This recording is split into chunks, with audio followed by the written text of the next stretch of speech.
Good morning. Welcome to Google I/O.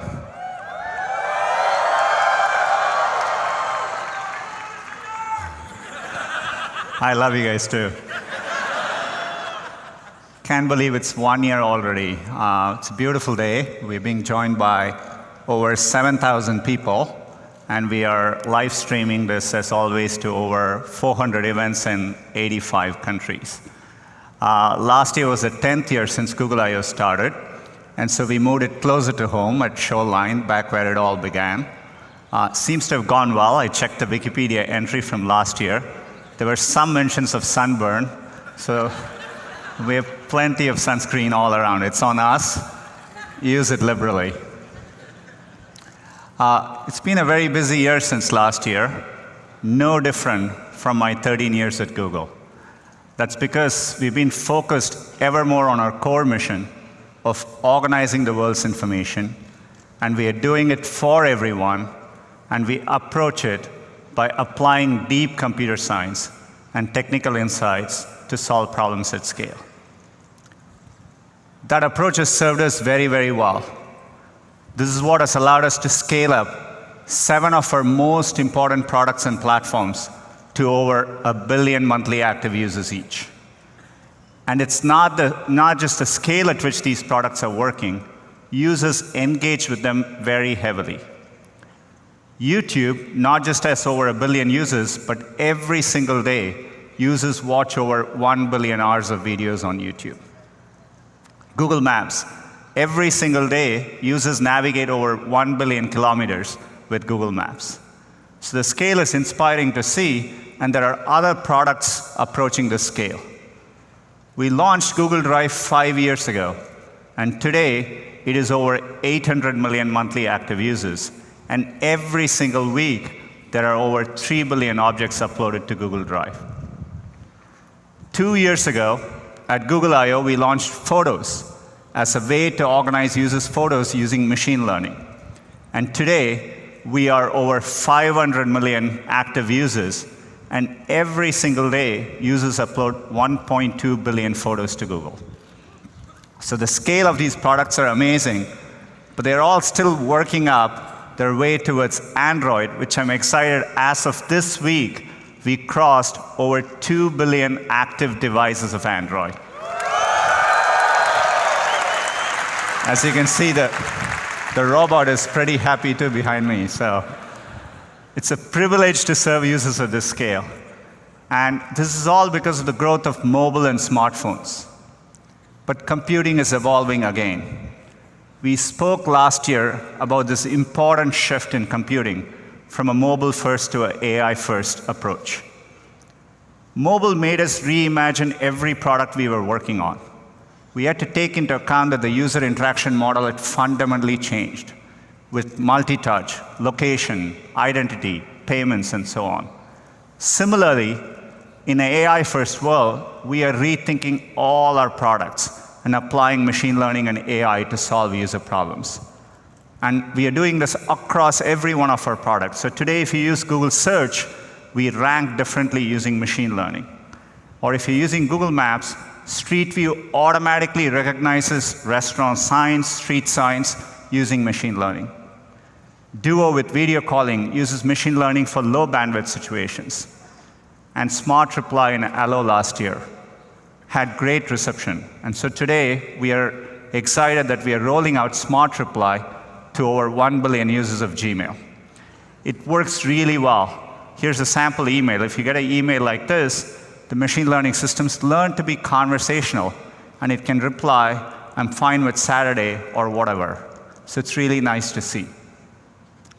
Just like with every platform shift, how users interact with computing changes. Mobile brought multi-touch. We evolved beyond keyboard and mouse. Similarly, we now have voice and vision as two new important modalities for computing. Humans are interacting with computing in more natural and immersive ways. Let's start with voice. We've been using voice as an input across many of our products. That's because computers are getting much better at understanding speech. We have had significant breakthroughs, but the pace, even since last year, has been pretty amazing to see. Our word error rate continues to improve, even in very noisy environments. This is why, if you speak to Google on your phone or Google Home, we can pick up your voice accurately, even in noisy environments. When we were shipping Google Home, we had originally planned to include 8 microphones so that we could accurately locate the source of where the user was speaking from. But thanks to deep learning, we use a technique called neural beamforming, we were able to ship it with just 2 microphones and achieve the same quality. Deep learning is what allowed us, about 2 weeks ago, to announce support for multiple users in Google Home, so that we can recognize up to 6 people in your house and personalize the experience for each and every one. So voice is becoming an important modality in our products. The same thing is happening with vision. Similar to speech, we are seeing great improvements in computer vision. So when we look at a picture like this, we are able to understand the attributes behind the picture. We realize it's your boy in a birthday party. There was cake and family involved, and your boy was happy. So we can understand all that better now.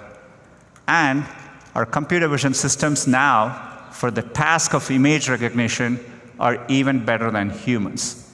So it's astounding progress, and we're using it across our products. So if you use the Google Pixel, it has the best-in-class camera, and we do a lot of work with computer vision.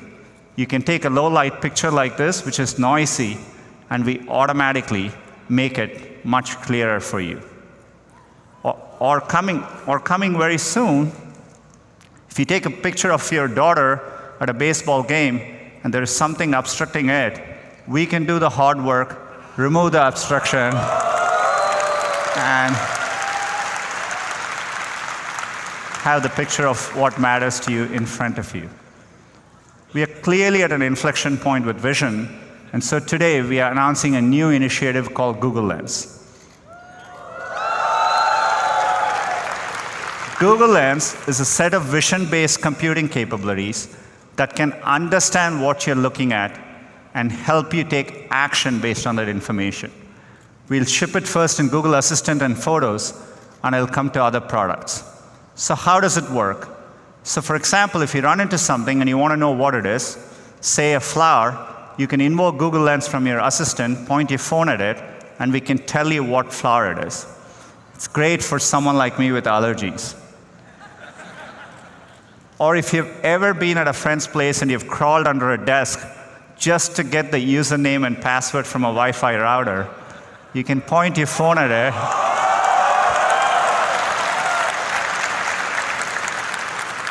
and we can automatically do the hard work for you. Or if you're walking in a street downtown and you see a set of restaurants across you, you can point your phone, because we know where you are and we have our knowledge graph and we know what you're looking at, we can give you the right information in a meaningful way. As you can see, we are beginning to understand images and videos. All of Google was built because we started understanding text and web pages. So the fact that computers can understand images and videos has profound implications for our core mission. When we started working on search, we wanted to do it at scale. This is why we rethought our computational architecture. We designed our data centers from the ground up, and we put a lot of effort in them. Now that we are evolving for this machine learning and AI world, we are rethinking our computational architecture again. We are building what we think of as AI-first data centers. This is why last year we launched the Tensor Processing Units. They're custom hardware for machine learning. They were about 15 to 30 times faster and 30 to 80 times more power efficient than CPUs and GPUs at that time. We use TPUs across all our products. Every time you do a search, every time you speak to Google. In fact, TPUs are what powered AlphaGo in its historic match against Laserdahl. As you know, machine learning has 2 components. Training, that is how we build a neural net. Training is very computationally intensive, and inference is what we do at real time, so that when you show it a picture, we recognize whether it's a dog or a cat, and so on.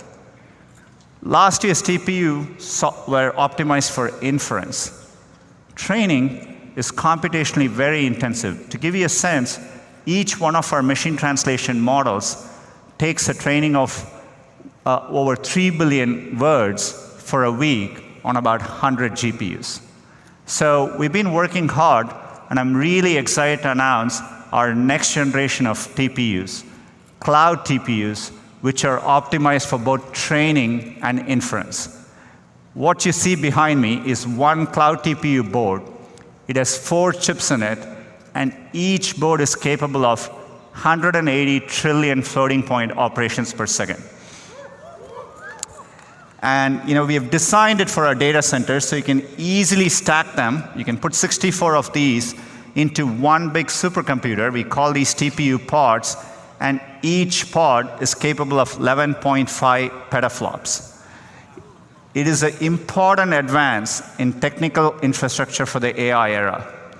The reason we named it Cloud TPU is because we are bringing it through the Google Cloud Platform.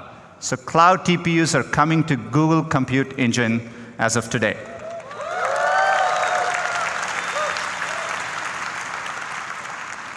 We want Google Cloud to be the best cloud for machine learning. And so we want to provide our customers with a wide range of hardware, be it CPUs, GPUs, including the great GPUs NVIDIA announced last week, and now cloud TPUs. So this lays the foundation for significant progress.